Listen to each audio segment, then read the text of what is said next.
வளர்ந்ததெல்லாம் கரூரில் தான், படித்தது இங்கே தான். நான் ஒர்க் வந்து நான் கோயம்புத்தூரில் 3 இயர்ஸ் பண்ணேன். தென் பெங்களூரில் வந்து 2 இயர்ஸ் பண்ணியிருக்கேன். நான் பெங்களூரில் பண்ணும்போது ஆன்லைன் ப்ராஜெக்ட்லாம் பண்ணுவேன். ஸோ எனக்கு கொரியன் லாங்குவேஜ் கொஞ்சம் தெரியும், ஜாப்பனீஸும் கொஞ்சம் தெரியும்.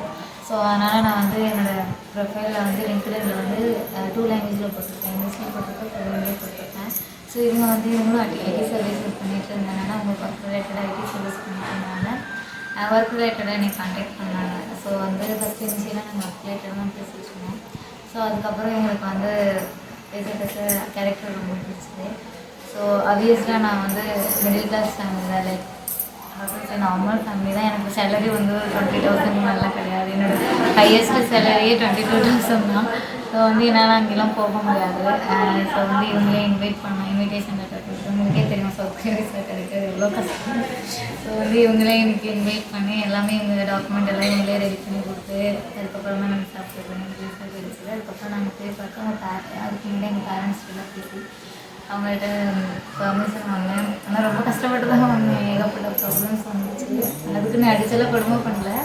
அவங்களுக்கு பயம் தான், நம்ம மேலே இருக்க கேள்விங்களும் ரொம்ப பயம். 7 பசங்க எப்படி இருப்பாங்க அப்படின்ற ஒரு பயம்.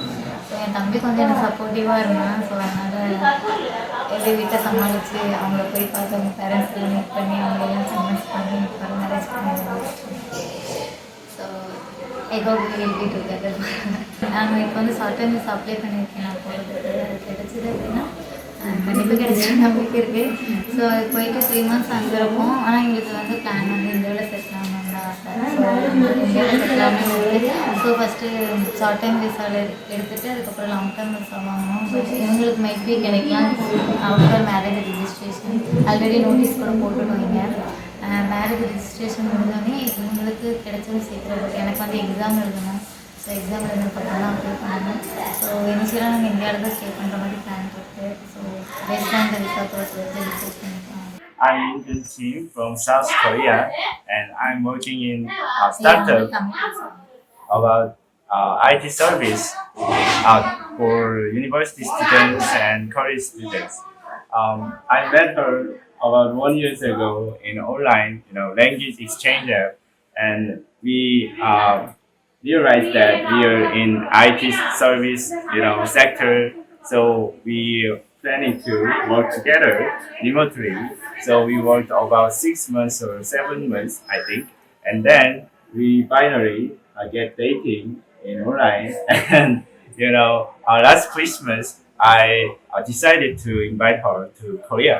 So I made an invitation, and she came in March. So we finally visited my parents, and we discussed about the marriage. And finally, she decided to, invite all my family to Tamil Nadu. So we came here and we did marriage successfully. I'm thanks about her, and I will live with her together forever. Okay.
செய்திகளை உடனுக்குடனும் துல்லியமாகவும் தெரிந்து கொள்ள subscribe பண்ணுங்க.